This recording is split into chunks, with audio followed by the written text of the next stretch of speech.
It feels great to say this now, but it is finally a Formula 1 weekend in 2025.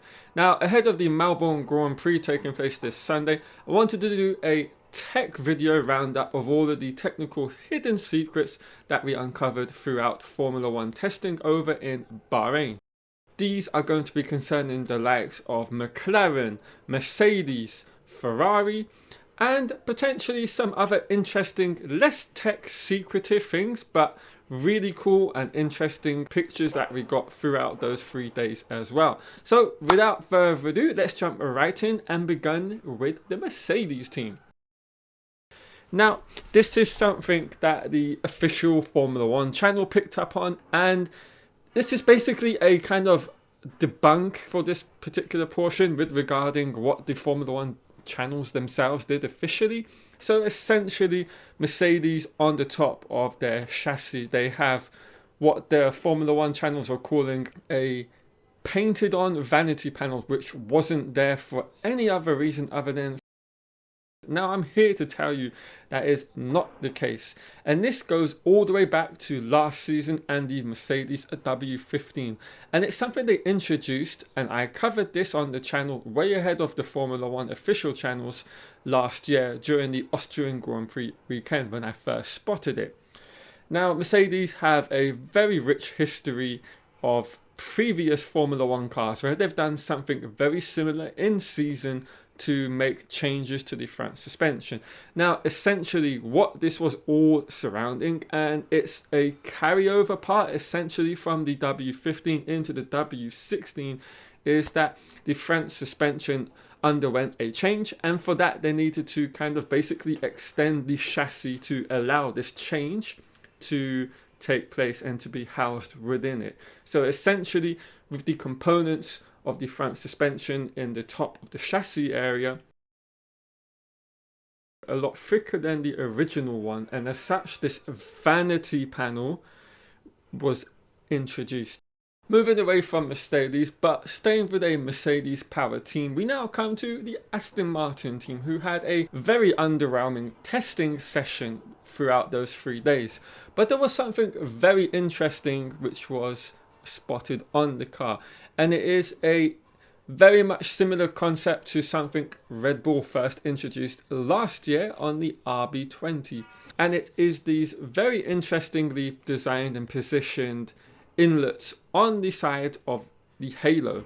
Now essentially this is all about making sure that the air through this particular portion of the car is not disturbing the clean air, and essentially they're using this duct to collect the turbulent part of the air through this area so it doesn't interfere with any of the flow structures that the team want around this particular part of the cockpit, because of course this is a very important and sensitive area where the airflow goes around the halo into the engine cover down to the rear ring and diffuser area. So having as clean an airflow structure and pattern through this section is of course going to be of benefit for the team. Now let's move on to the definite leading team of the 2025 season, and that is McLaren. And we're talking about their front suspension design, which they have taken to extremities this season.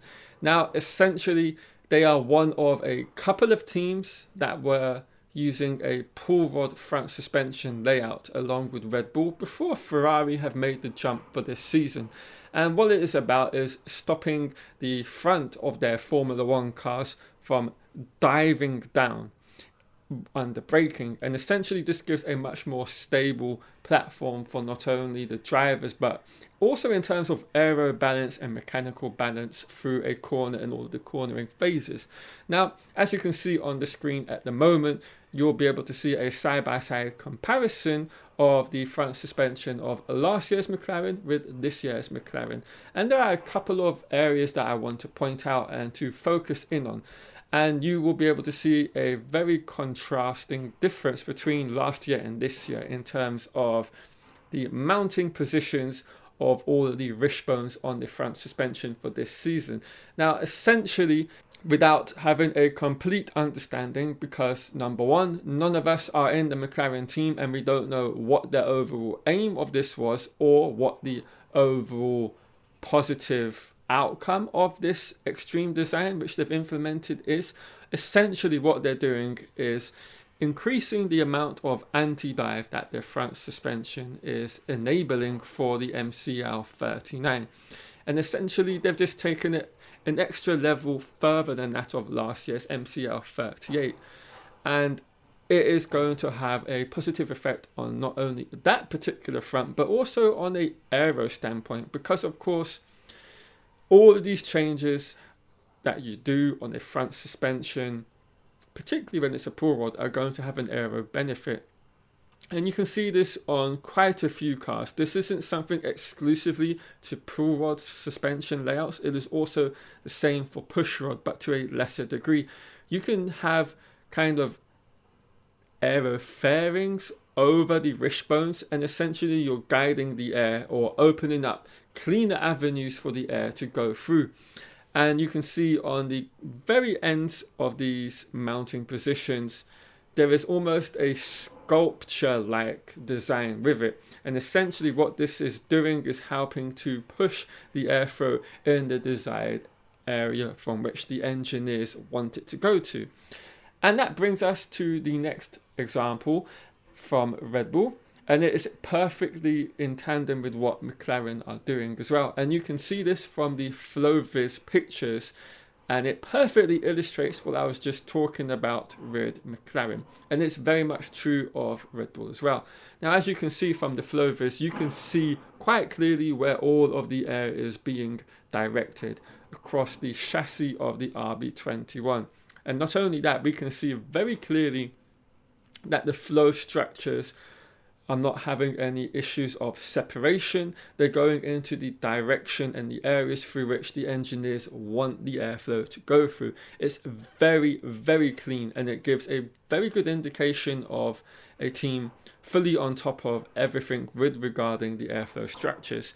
Now, of course, this doesn't mean Red Bull are going to be anywhere near McLaren, because one little area of positivity doesn't make up for all of the other issues that that particular team in Red Bull's case has, and it is a very well documented one. We have issues with them, particularly with curb riding, with the ride height, and the bouncing of the car in general over curbs, and this is something the team still have a weakness with. But what I love is the illustration that this FlowViz has given us of what the team are doing and where the airflow is going. And without this FlowViz, you would never see exactly what a Formula One car was doing unless you see it in motion in heavy rain. So that's a really cool shot just to showcase and to further highlight what I was talking about with McLaren, and is also what Red Bull themselves are doing as well. And sticking with Red Bull, they also had two different versions of a front wing, with one being introduced on the final day of testing. And essentially the nose has two different variations across the front wings. One goes all the way to the main plane, while the second update, which came at the last day, is now attached to the first element of the front wing. And of course, this is kind of like essentially seeing what the benefits are for each specification and what the negatives are, and weighing it up before you go into the final to the first race, of this 2025 season. And it wasn't only Red Bull that were doing that. Mercedes also did very much the same thing with that particular point of the front wing and nose. They too had a nose which was on the main plane, but also a nose which was on the first element of their W16. So yeah, lots of cool, interesting ideas and technical solutions which have been unraveled on the channel here today. Hope you've all enjoyed it, because I'm going to wrap the video up here. And if you do of course leave a like on the video, subscribe if you're new and have enjoyed the content for all future F1 videos throughout the 2025 season. And I will catch you all later on this week with some more Formula One content. I'll see you all then.